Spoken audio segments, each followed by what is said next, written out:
Monsieur Safa, merci beaucoup d'avoir pris le temps de parler avec The Grey Zone. J'aimerais commencer en parlant du Hezbollah en tant que mouvement. Vous savez, on dit souvent aux Américains que le Hezbollah est une organisation terroriste. Alors j'aimerais avoir votre point de vue. Selon vous, qu'est-ce que le Hezbollah? Pourquoi ce mouvement a-t-il été créé? Et pourquoi vous battez-vous?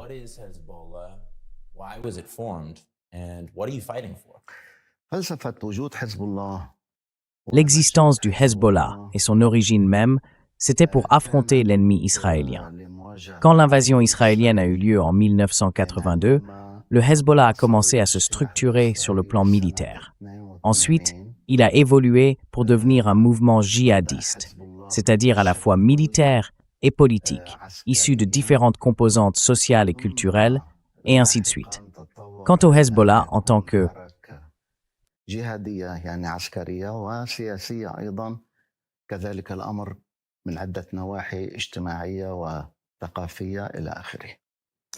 أما أن يكون حزب الله في وجهة نظر الأعداء أنه إرهابيا. Du point de vue de l'ennemi, c'est du terrorisme. Pour nous, la résistance face à l'ennemi, la résistance à toute occupation, c'est un droit légitime des peuples. Alors à plus forte raison quand l'ennemi occupant, c'est Israël. Et nous savons aussi ce que l'ennemi israélien a fait à travers ses attaques pendant l'occupation et après l'occupation. Cette résistance, qui est devenue la résistance islamique et qui est liée au Hezbollah, a abouti, après de longues années de sacrifices et d'affrontements, à la libération de l'an 2000.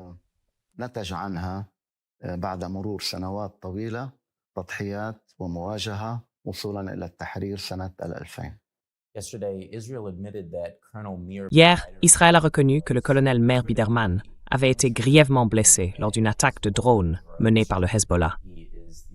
C'est, jusqu'à présent, le plus haut gradé israélien touché dans cette guerre. L'unité qu'il commandait, la 400e brigade blindée, est tristement célèbre pour avoir tué une jeune fille palestinienne à Rajah. Pouvez-vous nous en dire un peu plus sur cette opération? Can you tell us anything more about this operation? En réalité, une partie des opérations de résistance est vraiment innovante et une autre partie concerne le renseignement et les interrogatoires, notamment en lien avec la présence d'officiers supérieurs. Ce qui s'est passé ces 2 derniers jours n'a rien de nouveau. Les Israéliens essaient de cacher la vérité, mais quand elle finit par apparaître dans les médias, ils sont bien obligés d'en parler.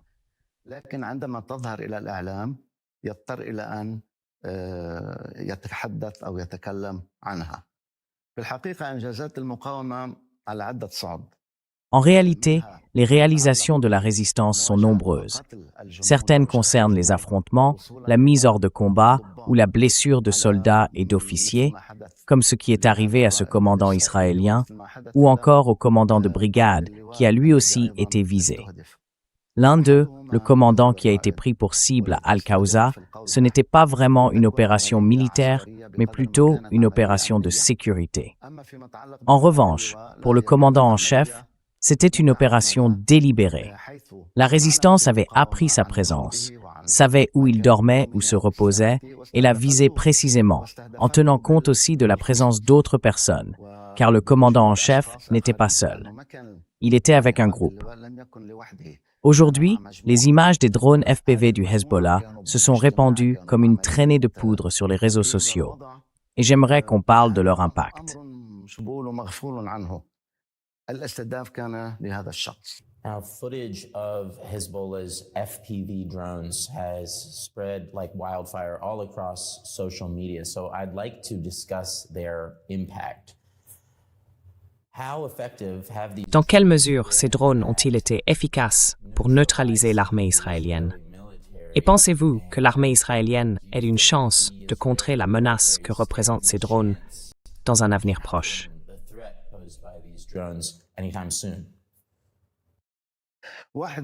Réserve pour pouvoir le perfect sécuriser pour l'existence, c'était le FPV. Bien sûr.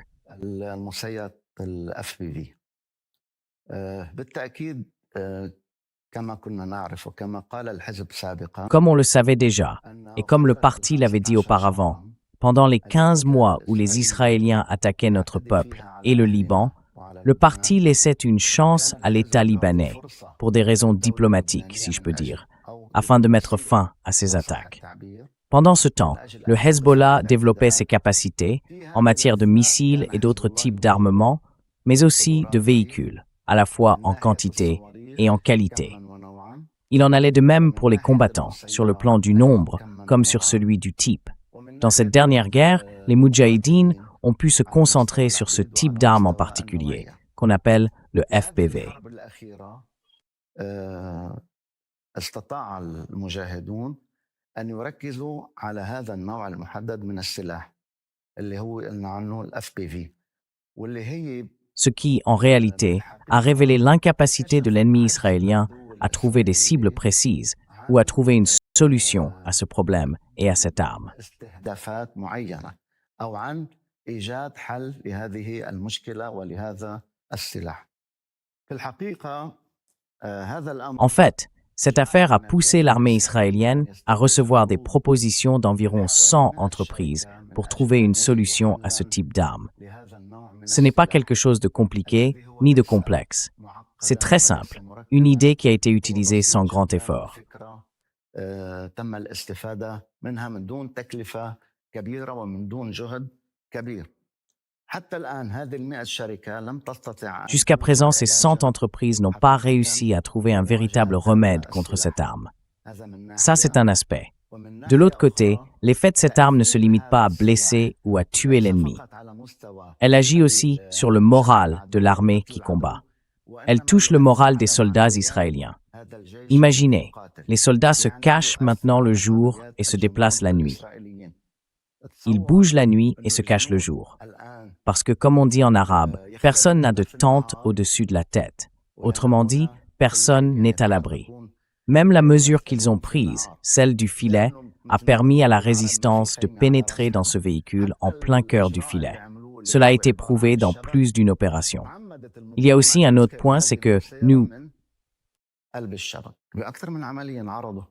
هناك أمر آخر أننا نعتقد أن nous pensons que le drone FTV est une réponse similaire à l'opération Pager.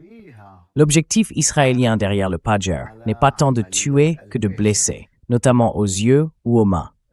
L'ennemi israélien reconnaît maintenant qu'il y a eu de nombreuses blessures. ليس إلحاق القتل بقدر ما هو إلحاق الضرر في العيون أو في اليدين. العدو الإسرائيلي يعترف الآن أن إصابات عديدة من جراء هذه. Si on ne dit pas que la résistance, maintenant, comme ils l'ont découvert pendant cette audition, c'est le FPV, est-ce qu'il y a une autre arme qui pourrait surprendre l'ennemi? وهذا قد يكون ردا على فينا نعتبره نستطيع أن نعتبره ردا على موضوع البيجر. هذا إذا لم نقل أن المقاومة الآن كما فاجأتهم في هذه الصناعة FPV. هل هناك سلاح آخر سيفاجئ العدو؟ بالتأكيد هناك. J'aimerais qu'on parle de ces attaques au Pager. En septembre 2024, Israël a tué des dizaines de personnes et en a blessé des milliers lors d'une détonation coordonnée de Pager piégés. Beaucoup des victimes étaient des membres du Hezbollah, mais beaucoup ne l'étaient pas. Malgré cela, les gouvernements occidentaux et plusieurs médias ont salué ce qu'ils ont appelé une frappe de précision. Et des membres des deux partis américains se sont même mis à en plaisanter publiquement. Mais pour beaucoup de gens au Liban, il n'y avait rien de drôle là-dedans. Et je crois savoir que votre enfant a été blessé par l'un de ces pagers. J'aimerais donc que vous nous parliez des conséquences de ces attaques. D'abord sur le plan personnel, puis, si vous le pouvez, de leur impact sur le Hezbollah dans son ensemble. لن نحكي بوضوح ونكون صريحين. Nous n'allons pas entrer dans les détails. Et pour être honnête, cela a eu un impact sur un groupe de frères qui travaillent au sein de la résistance islamique.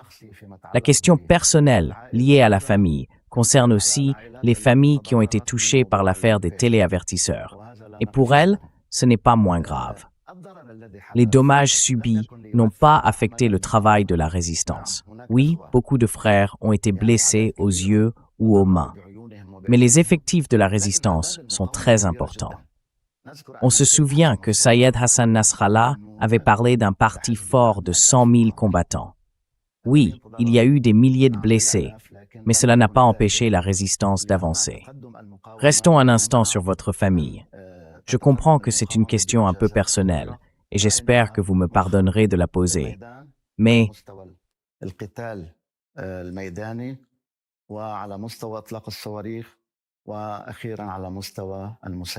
Just sticking with your family for a moment here, I understand that this is kind of a personal question, and I hope you'll forgive me for asking, but there are reports that... D'après certaines informations, votre fils, qui combat avec la résistance dans le sud du Liban, n'aurait pas donné de nouvelles depuis environ 2 semaines.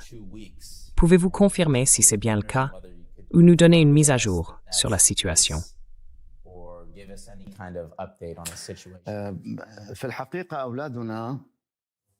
En réalité, nos enfants font partie de la résistance, tous nos enfants.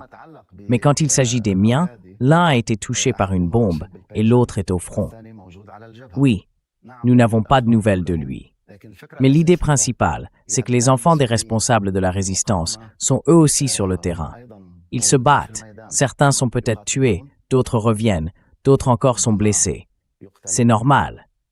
Nous ne faisons pas de différence entre les combattants, qu'ils soient fils de responsables ou non. Ce qui caractérise le Hezbollah, en fait, et je ne parle pas seulement de mes enfants, mais d'un grand nombre de membres du Hezbollah, c'est que leurs enfants sont sur le terrain. Et beaucoup d'entre eux sont tombés en martyrs.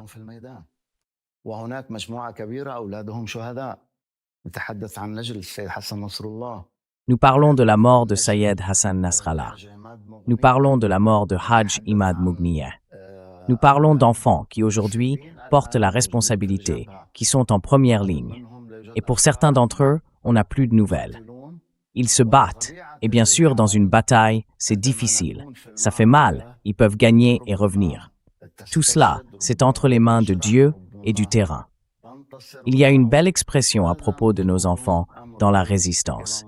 Nos enfants sont dans les tranchées, pas dans les palais.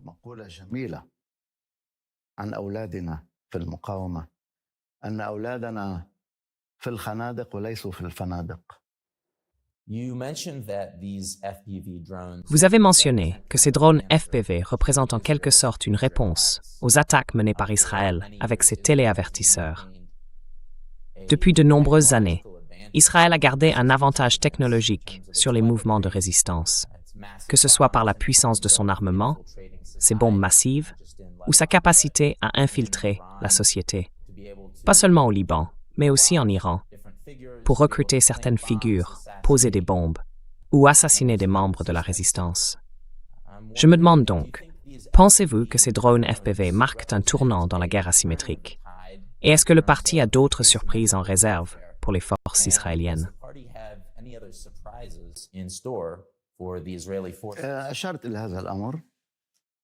J'ai évoqué cette question en disant qu'il y a 2 voies possibles.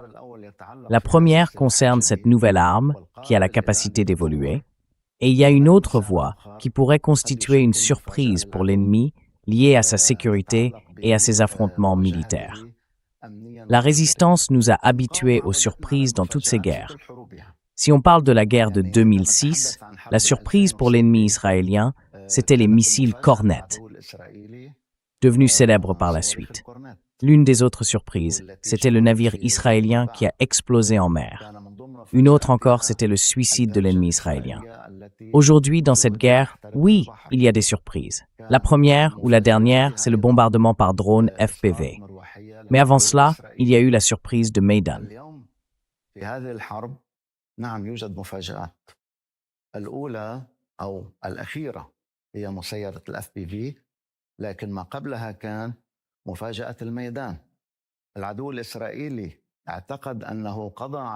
L'ennemi israélien pensait avoir éliminé la résistance et ses armes. Mais la résistance l'a surpris, d'abord par la quantité de roquettes qu'elle possédait, par leur nombre et aussi par sa présence sur le terrain, qui a empêché l'ennemi israélien d'avancer vers le territoire libanais. Au début de la dernière guerre, les Israéliens avaient prévu un plan pour atteindre le Litani.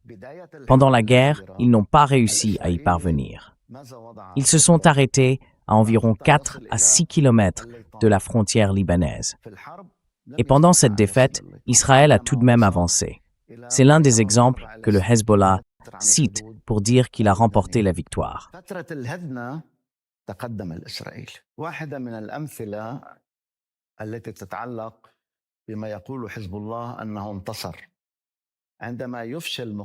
Quand le plan de l'ennemi échoue, cela veut dire que le Hezbollah a gagné. En 2006, le plan de l'ennemi, c'était de renverser le Hezbollah et de l'éliminer. Il n'a pas réussi. Donc on dit que le Hezbollah a gagné. Aujourd'hui, dans cette guerre, il a fixé un objectif très ambitieux, éliminer les armes du Hezbollah.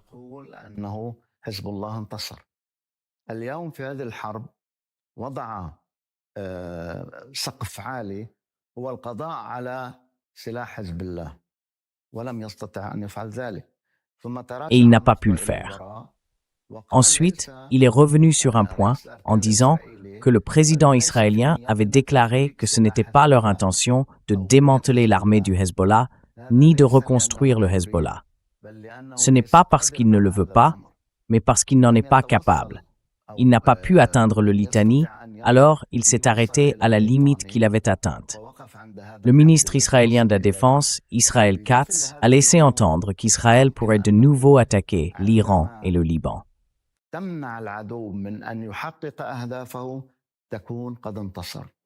Israel's defense minister, Israel Katz, has suggested that Israel may attack Iran and Lebanon again. Netanyahu has called for early elections. Netanyahou a appelé à des élections anticipées, et une figure importante de l'opposition, Avigdor Lieberman, a déclaré que Netanyahou pourrait entreprendre une action militaire à des fins électorales. En tenant compte de tout cela, pensez-vous qu'Israël pourrait tenter de lancer une nouvelle offensive terrestre d'envergure au Liban?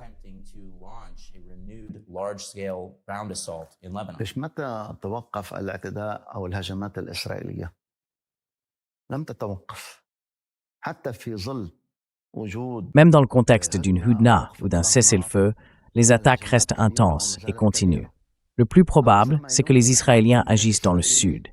Bien sûr, on s'attend à tout de la part de l'ennemi israélien.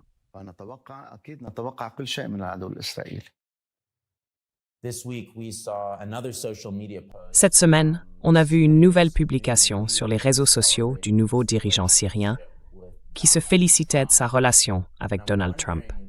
Et je me demande ce que ce changement de direction politique en Syrie a signifié pour le Hezbollah.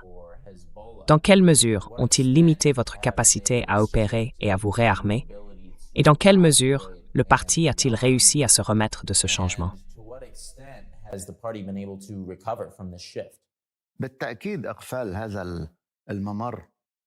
Bien sûr, la fermeture de cette voie depuis la Syrie a eu un impact, mais pas au point d'empêcher la résistance d'avoir des armes. La résistance dispose de plusieurs options. L'une d'elles passait par la Syrie, mais il existe d'autres moyens pour faire entrer des armes au Liban. Et il y a aussi une autre possibilité, car la résistance, comme nous l'avons dit, a beaucoup évolué. Elle est désormais capable de fabriquer des missiles et des armes. D'ailleurs, la machine FPV vient de l'industrie de la résistance islamique, parce que la résistance possède les moyens et les compétences scientifiques qui lui permettent de se développer et de préserver son époque.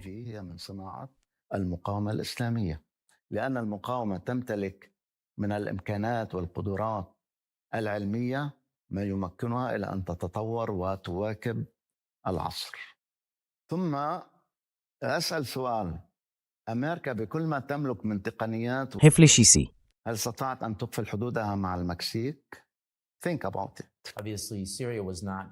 Évidemment, la Syrie n'était pas le seul gouvernement à apporter son aide à la résistance.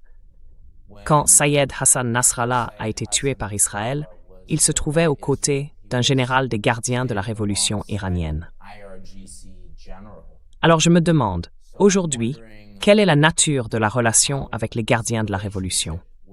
Est-ce qu'ils offrent toujours le même niveau de soutien? Ou bien le parti fonctionne-t-il désormais de manière un peu plus indépendante? Has the party been operating a bit more independently? لسنا خجولين من العلاقة مع الحرس Nous n'avons الثوري، aucune honte à reconnaître notre relation avec les gardiens de la Révolution. لكن Au contraire. حركتنا Mais notre مع mouvement العرب et nos actions هي sont مستقلة. bel et bien indépendants. Il y a une coordination permanente, oui, mais pas de prise de décision commune. La résistance, dans toutes ses décisions, agit de manière indépendante. Elle coopère avec les Iraniens, elle reçoit des armes et de l'argent de leur part, et ce n'est pas une honte. Les gardiens de la Révolution sont des frères, des amis, des soutiens, des financeurs, mais pas au point d'influencer notre indépendance dans la prise de décision. يأخذون منا استقلاليتنا في القرار. أما فيما خص حزب الله وإيران. En ce qui concerne le Hezbollah et l'Iran, le Hezbollah est un point d'unité pour tout le pays, que ce soit les gardiens de la Révolution, l'armée iranienne ou la direction politique. Le guide soutient le Hezbollah et les gardiens de la Révolution aussi. Il n'y a pas de désaccord ni de divergence d'opinion à son sujet. Le Hezbollah est une entité que tout le monde doit soutenir et protéger comme il se doit. Nous avons entendu certaines questions sur la mesure dans laquelle les négociations entre les États-Unis et l'Iran incluent le Liban. وكما كان الأمر فيما يتعلق بالشهيد قاسم سليماني لم يوجد أي تغيير في التعاطي ولا في الميدان حتى. We've heard some questions about the extent to which these US-Iran negotiations include Lebanon. Does the proposed Est-ce que le cessez-le-feu proposé, celui qui est en cours de négociation, s'étend toujours au Liban? Et jusqu'à quel point l'Iran est-il capable de forcer la main des États-Unis pour que ce dispositif couvre aussi le Liban? إيران كانت من البداية واضحة جدا في أي اتفاق يحصل هناك لبنان سيكون من ضمن هذا الاتفاق يعني وقف الاعتداء والانسحاب من لبنان هذا أمر موجود في الاتفاق. Et le retrait du Liban, c'est une question qui figure dans l'accord. C'est ce que nous a indiqué le ministère iranien des Affaires étrangères. Et c'est aussi ce que nous ont confirmé les dirigeants des gardiens de la Révolution. L'Iran ne peut pas, et d'ailleurs ici, l'Iran a des difficultés avec ses alliés, mais pas de la même manière que les États-Unis avec les leurs. La comparaison entre ce qu'a fait Netanyahou ou ce qu'a fait Trump avec un cessez-le-feu en Iran sans consulter Netanyahou, et Netanyahou était très en colère à cette époque, on peut dire qu'il a à ce moment-là abandonné Israël. Les Iraniens, eux, n'abandonnent pas le Hezbollah. Et donc, tout accord, le Liban en fait partie. Il n'y a aucun doute là-dessus. Si le Liban est en dehors de cet accord, alors il n'y a pas d'accord. Oui, l'Iran a la capacité d'imposer cela, justement parce qu'il ne rompt pas ses alliances.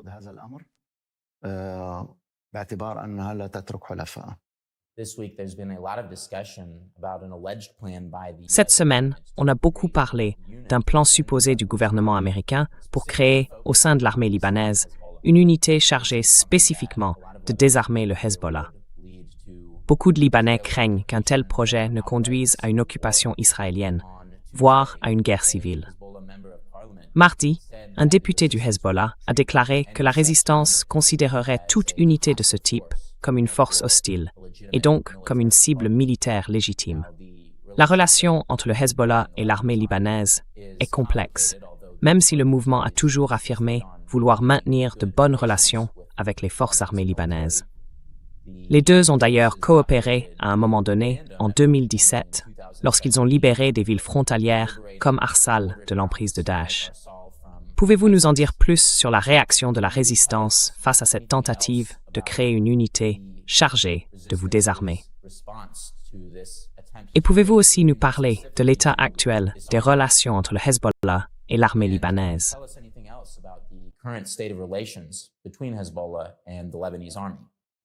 العلاقة بين المقاومة والجيش اللبناني علاقة واضحة وعلاقة صريحة. نحن انطلاقا من قناعتنا بالقول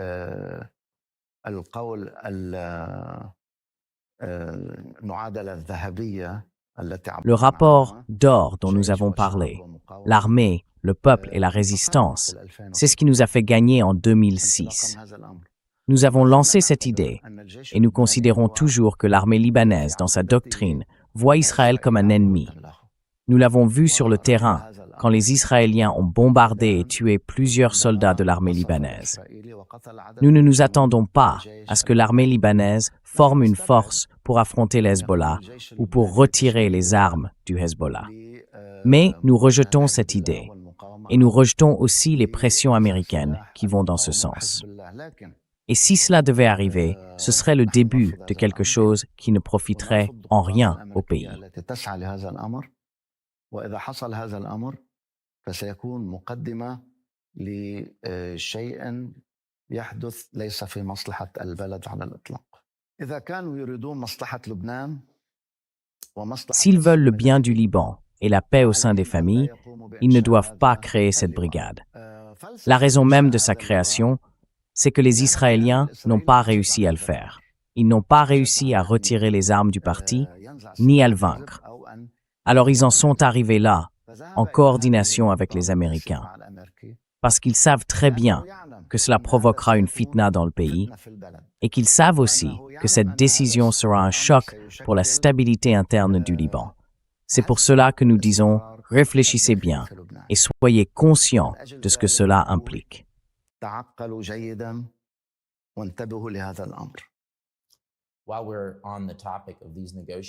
Puisqu'on parle de ces négociations, je me demandais si vous pouviez nous dire quelle est la position du Hezbollah.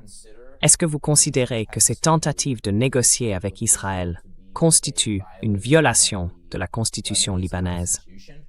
Le gouvernement a-t-il vraiment un moyen de pression dans ses efforts de négociation s'il n'inclut pas le Hezbollah? Et quelles seraient les conséquences pour le Liban si la résistance décidait de se désarmer unilatéralement, comme certains participants à ces négociations l'exigent?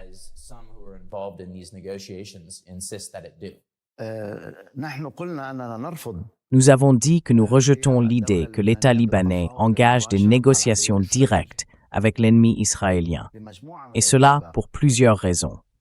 D'abord, parce que l'État libanais n'a pas le pouvoir de prendre une telle décision. Ensuite, parce que l'ennemi israélien ne lui a rien donné et ne lui donnera rien. Cet ennemi ne comprend que le langage de la force. Le problème du gouvernement ou de l'autorité au Liban, c'est qu'il a accepté une série de reports gratuits, sans aucune raison valable. Il n'y avait aucune raison de faire cela. Et pourtant, il a envoyé un civil dans le cadre du mécanisme. Puis il est allé rencontrer directement l'ennemi israélien, d'abord au niveau des ambassades, puis au niveau d'une personnalité politique. تجتمع بالمباشر مع العدو الإسرائيلي على مستوى السفارات ثم على مستوى شخصية سياسية وشيئا فشيئا. Petit à petit, les autorités ont offert ce qu'elles avaient et Israël ne leur a rien donné en retour. Alors, est-ce que l'autorité a vraiment un pouvoir de décision sur la mise en œuvre de quoi que ce soit qui découle ou qui résulte de la réunion bilatérale ou trilatérale à Washington? Nous, on ne le pense pas.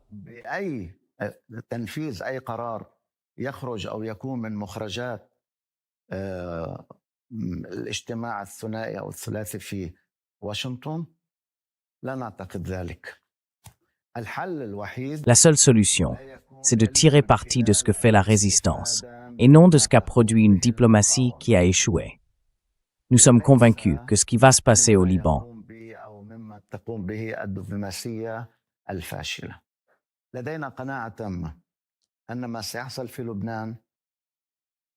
Donc vous ne voyez pas ça comme le champ de bataille principal, mais plutôt comme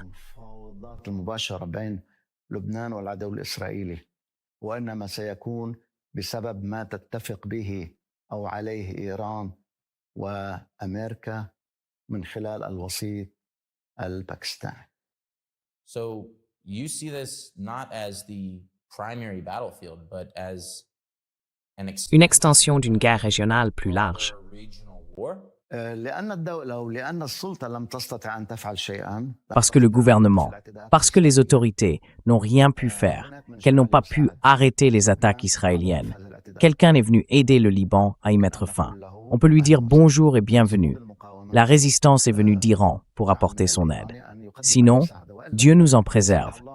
Si la résistance n'avait pas tenu bon, il n'y aurait eu personne après l'Iran pour intervenir. Mais la haine entre eux dans cette guerre est ce qui maintient l'unité de l'axe de Lyon au Liban.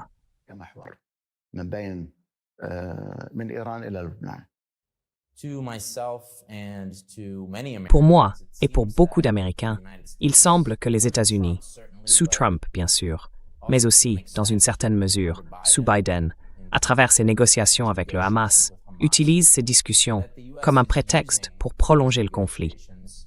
En quelque sorte, une manière de faire gagner du temps à Israël. Est-ce que le Hezbollah espère un changement politique aux États-Unis? Et selon vous, est-ce que ça ferait vraiment une différence?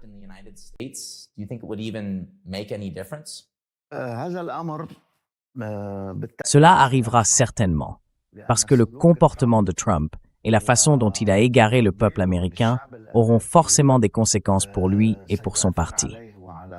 Et puis, quand ce changement se produira, cette attitude envers la région pourrait aussi évoluer. D'ailleurs, il y a des voix aux États-Unis qui s'interrogent sur l'équilibre mental de Trump, sur sa capacité à diriger le pays, ou même sur le fait que, plutôt que de rendre l'Amérique à nouveau grande, il a en réalité rendu l'Amérique.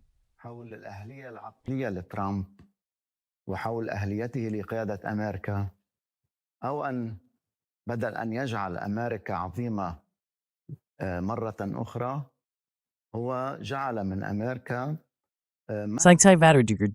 towards you. السلوك الذي يقوم به سواء كان سلوكه الفردي أو سلوكه الجماعي. وهناك سؤال جدي لدى الشعب الأمريكي إنه هل أمريكا أولاً أم إسرائيل أولاً؟ وهو سؤال وجيه جداً. هذا يعني أن الشعب أصبح مصدوماً بهذا السلوك الذي يقوم به ترامب. Mais toujours avec ce comportement que Trump affiche, pour faire passer les intérêts d'Israël avant ceux de l'Amérique, avant ceux du peuple américain. Le programme de Trump, ses objectifs, sont devenus flous, sans direction claire, et ils ne séduisent plus personne. Aujourd'hui, on voit qu'un grand nombre de membres du Congrès et de sénateurs ne suivent plus ce que Trump veut, parce qu'ils ont compris que ce qu'il a fait a tourné l'Amérique en ridicule, en réalité, et qu'il a placé les intérêts d'Israël au-dessus de ceux des États-Unis. Il travaille maintenant à rendre l'Amérique de nouveau faible, pas forte, pas grande. Autrefois, l'Amérique tirait profit d'Israël au Moyen-Orient pour faire face à la Syrie, à l'Irak, au Liban et à d'autres encore. C'était une relation d'intérêt. Israël était le protégé de l'Amérique dans la région. وكانت محط استفادة كانت إسرائيل ربيبة أمريكا في المنطقة. طيب اليوم رأينا العكس. Aujourd'hui, on a vu l'inverse. On a vu qu'Israël dirige l'Amérique selon ses propres intérêts. Netanyahou utilise clairement l'influence américaine pour servir ses intérêts personnels. Et l'Amérique sacrifie ses soldats, ses officiers et ses unités militaires pour les intérêts d'Israël. Donc aujourd'hui, c'est Israël qui dirige l'Amérique et qui en profite. Et tout le monde sait maintenant qu'il est évident que cette guerre est une guerre israélienne, une guerre à Mismaï.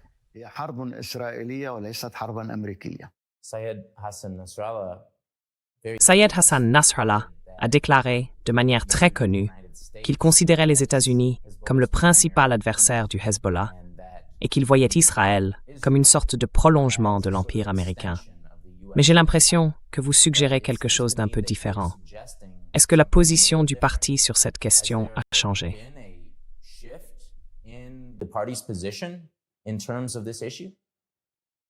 Plus tard, Trump a été convaincu qu'il était impliqué dans cette affaire.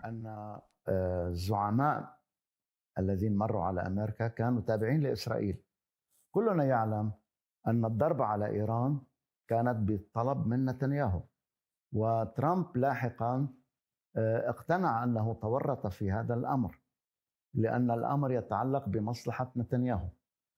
Parce qu'il s'agit des intérêts de Netanyahou. Les guerres, qu'elles aient eu lieu en Iran, à Gaza ou au Liban, ont toutes servi les intérêts de Netanyahou. Et je pense aussi que toutes les victimes américaines, ainsi que les dégâts subis par la machine militaire américaine dans cette guerre, l'ont été pour Israël et pour Netanyahou. Je veux parler maintenant de la situation dans le sud du Liban, où Israël occupe actuellement de vastes zones de territoire. Mais une occupation à long terme semble difficilement tenable. I want to discuss the situation in southern Lebanon, where Israel currently occupies large swaths of territory, but a long-term occupation seems untenable. Meanwhile, we're hearing statements. Pendant ce temps, on entend des déclarations de ministres israéliens, comme Itamar Ben-Gvir, qui affirment vouloir établir des colonies permanentes dans le sud du Liban. Comment interprétez-vous ces propos? Et quelle est votre réponse? And what is your response? Oui, si les Israéliens pouvaient contrôler une grande partie du Sud, ils le feraient. Et ils n'ont aucune gêne à dire qu'ils veulent établir des colonies dans le sud du Liban. Al-Mukawama est la seule langue, la seule force capable d'empêcher ce projet. Je suis surpris de voir qu'Israël déclare que son projet, le grand projet d'Israël, ne concerne pas seulement le sud du Liban. Il s'étend au sud du Liban, à la Syrie, à une partie de l'Arabie saoudite et à une partie du Golfe. Et malgré cela, ils ne font rien. Aujourd'hui, Al-Mukawama se bat contre Israël et la Syrie. Quand on voit le lourd tribut que les habitants du Liban ont payé, surtout dans le sud,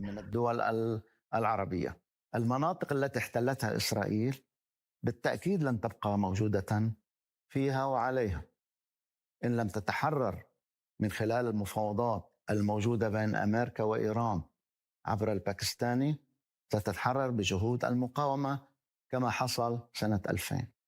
Given the heavy price that people in Lebanon have paid, especially in the south, I'm wondering, does the resistance still stand? Je me demande, est-ce que la résistance maintient toujours sa décision d'intervenir et de s'ouvrir? Vu le lourd tribut que le peuple libanais a payé, surtout dans le sud, je me demande si le Hezbollah maintient encore sa décision d'être intervenu après le 7 octobre et d'avoir ouvert un nouveau front dans la lutte contre Israël.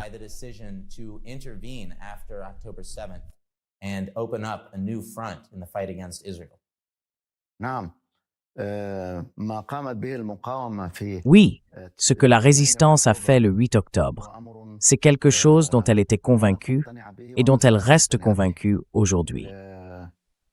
C'était un événement triste et il n'y a aucun doute sur l'entrée du Hezbollah dans cette guerre, parce que nous pensions que les Israéliens prendraient des mesures similaires contre le Liban.